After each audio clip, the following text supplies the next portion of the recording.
అతిథులకు, నా తోటి పోటీదారులందరికీ కూడా హృదయపూర్వక నమస్కారాలు. ముందుగా 2 రౌండ్లు దాటుకొని ఫైనల్ రౌండ్లో అడుగుపెట్టినటువంటి నేటి పోటీదారులందరికీ మరొక్కసారిగా అభినందనలు తెలియజేస్తూ ఉన్నాను.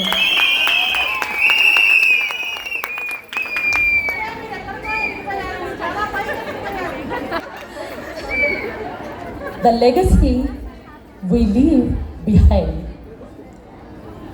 మనిషి జన్మ చాలా ఉత్కృష్టమైనటువంటిది. మరి ఆ ఉత్కృష్టమైనటువంటి జన్మ తర్వాత మనిషికి ఎలా ఇవ్వబోతున్నటువంటి వారసత్వాన్ని పంపించాలి అనేదే ఈ టాపిక్ అవ్వడం నిజంగా చాలా ఉత్తమమైనటువంటి విషయం.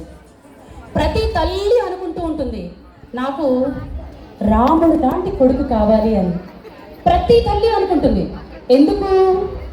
ఎందుకంటే నవిత్తం న గృహం నాపి,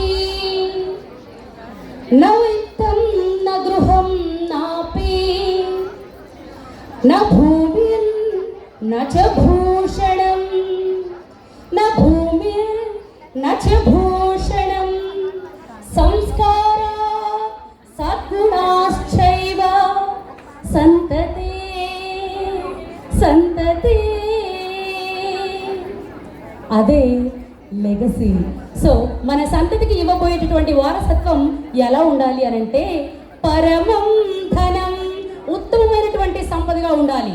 ఆ సంపద నేను పెట్టినటువంటి ధనమో భాగ్యమో వచ్చినట్టుగా కాదు. ఇది ప్రతి ఒక్కరూ తెలుసుకునేటటువంటి అంశంగా చెప్పుకోవచ్చు. మరి తల్లి కోరుకునే శ్రీరాముడు తన జీవితంలోనే మనందరికీ ఉత్తమ పురుషుడిగా కనిపిస్తాడు. కారణం ఏంటి?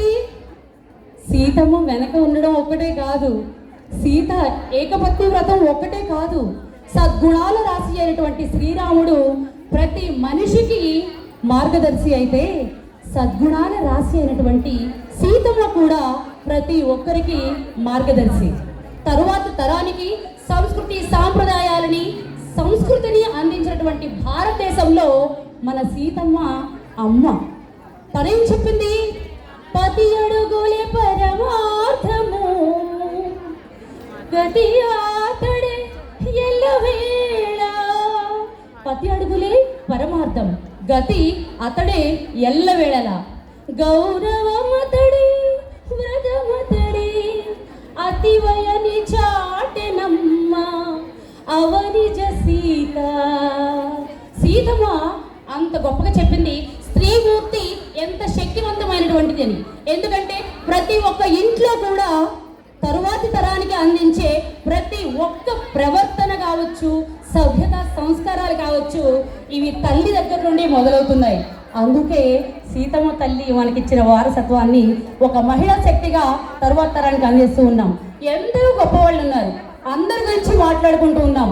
కానీ మనం ఆచరించాల్సింది ఏంటంటే గొప్ప వాళ్ళని మార్గదర్శకత్వం చేసుకోవటం కాదు, గొప్ప వాళ్ళ ఆ అడుగుజాడలు, ఆ ప్రయాణం ఎలా సాగింది, ఆ ప్రయాణాన్ని ఎప్పుడైతే మనం తీసుకుంటామో గమనిస్తామో అది నిజమైనటువంటి లెగసీగా మనం చెప్పుకోవచ్చు. అందరూ కూడాను నాకు నా తండ్రి, నా తల్లి, నా సమాజం ఇలా అని చెప్పుకుంటూ ఉంటాం. కానీ మన వలన ఎవరి జీవితంలో ఒక చిరునవ్వు వచ్చింది, మన వలన ఎవరి జీవితంలో ఒక ఆనందం వచ్చింది, ఇది ఒక్కటి గమనిస్తే మన నైతిక జీవనం అనేది తరువాతి తరానికి వెళ్ళాలి.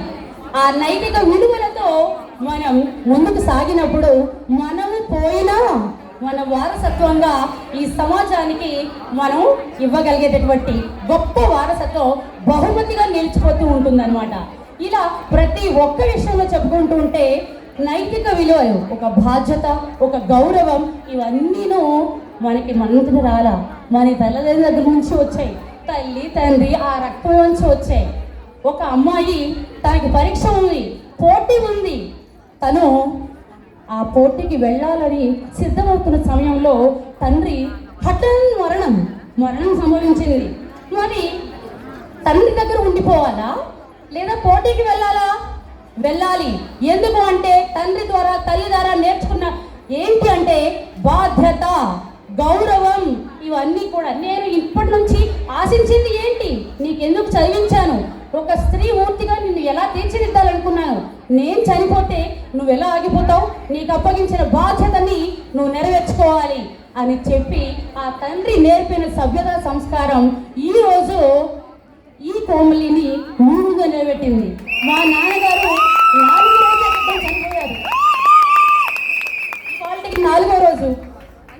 ఎక్కడో మారుమూల శ్రీకాకుళం జిల్లాలో పుట్టినటువంటి నేను ఆయన ద్వారా నేర్చుకున్నటువంటి విలువలతో కూడిన జీవనాన్ని జీవిస్తూ తర్వాత నేను ఇవ్వబోయే వారసత్వం ఏంటి, నా తర్వాత ఏంటి, నేను ఎలా ఉదాహరణగా ఉండాలి, నేను పాటిస్తే కదా ఇంకొకరు చెప్పగలను. కాబట్టి నా తల్లిదండ్రి పెంచినటువంటి ఆ నైతిక విలువలతో ఈరోజు నేను ఛాలెంజ్గా తీసుకొని ఇక్కడికి వచ్చాను. Thank you Ashlesha ma'am. ఈ సందర్భంగా నేను పాద నమస్కారాలు చేసుకోవాలి. కన్న తల్లిదండ్రుల గురించి ఇక్కడ గొప్పగా చెప్పుకోవడం ఒక అద్భుతమైన విషయం. దాన్ని ఈ స్టేజ్లో ఈ 1000 మంది ముందు నా తండ్రి గురించి నేను చెప్పుకోగలగడం, వాళ్ళు ఇచ్చినటువంటి ఈ జీవం నేను వాళ్ళకి అంకితం చేస్తూ నేటి ఈ కార్యక్రమాన్ని మొత్తాన్ని నా తండ్రికి అంకితం చేస్తూ ఉన్నాను. ధన్యవాదాలు.